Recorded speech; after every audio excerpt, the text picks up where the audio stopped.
I think with that type of accident, it's almost impossible for a horse not to be injured. All of the things we're taking, 'cause we are young and we're ashamed.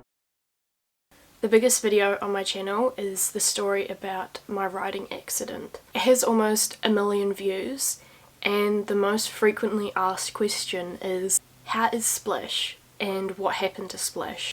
I think with that type of accident, it's almost impossible for a horse not to be injured. So I thought today I would explain in more detail what happened to Splash. Splash was hurt in the accident, and for this video I thought I would go back in time to when the accident happened.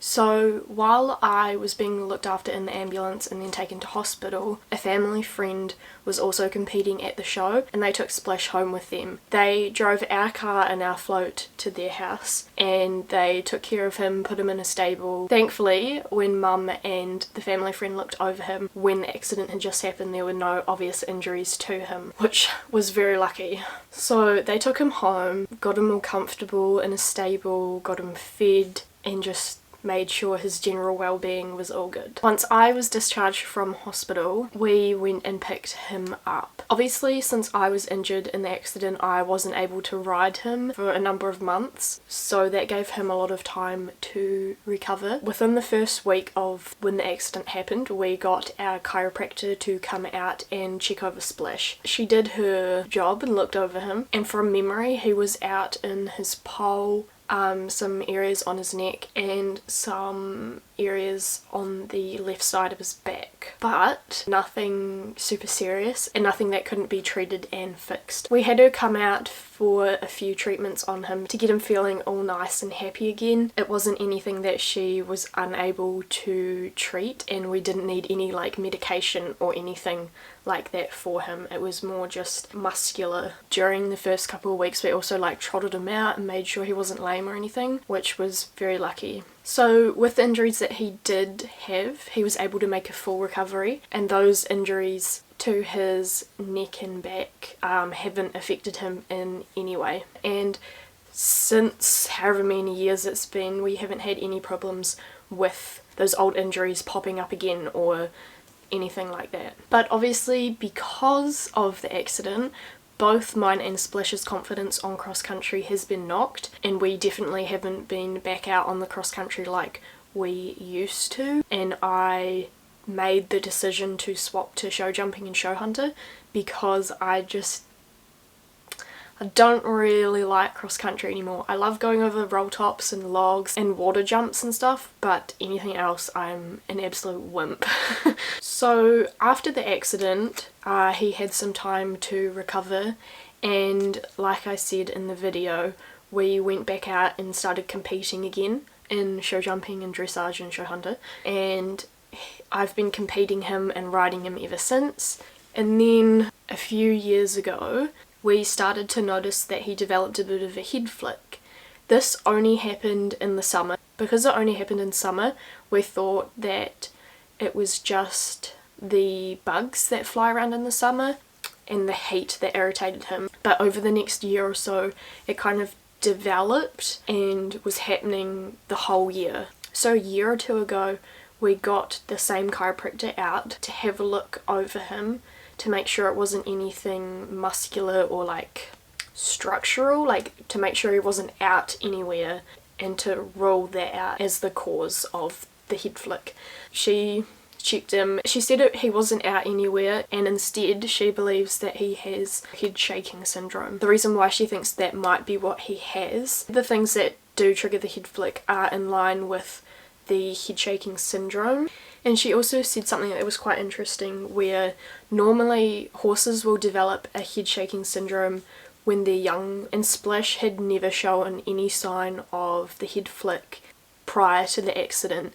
So that's what makes us think that perhaps the accident is what caused the head flick. And also she explained that the head flicking or the head shaking syndrome is provoked by nerves in the face, and the side of Splash's face that he's sensitive to is the left side, which is also the side that took the most impact from the accident. So with all those factors combined, the chiropractor thinks that it was the accident that caused it.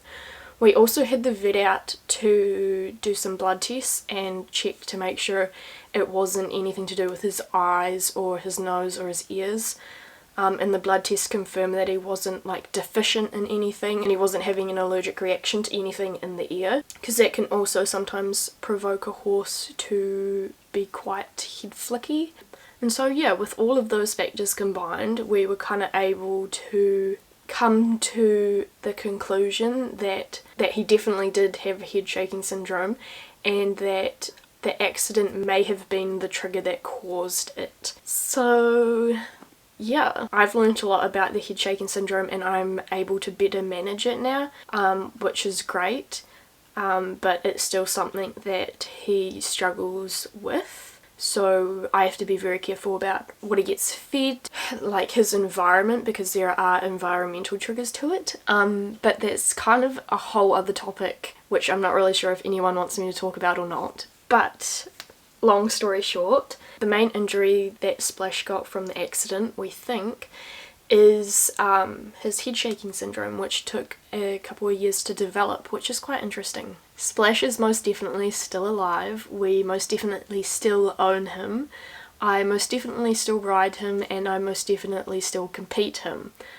So I hope that answers any questions. Yeah, because apparently people ask that question a lot, and I even remember like typing a comment and like pinning it to that video saying that like Splash is okay, but people still continue to ask it even though it's been a couple of years since I posted that video. I don't know how long this video is going to be, so I thought I would just carry on with the normal vlog to end it off, and also to give more evidence to you that Splash is very definitely alive, and I most definitely still ride him.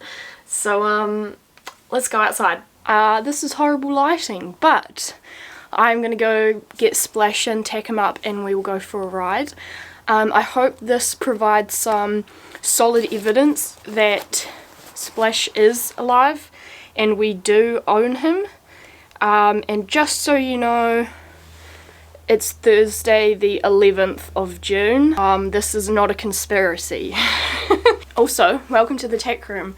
This is the riding school pony side of it. I keep Splash's gear on the opposite side, but our tack room is not the most aesthetic thing in the world, so that's why I don't really show it that much. But I would love to do it up. That would be a really fun video to do. However, that costs money, and I am Dutch. Being Dutch and spending money doesn't really go together in the same sentence very well.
I have a question for you. Are you alive? Yeah. Are you alive? Good boy. Because apparently you're not. But it seems to me that you are. Yes, I am alive, people. I am good. Good boy.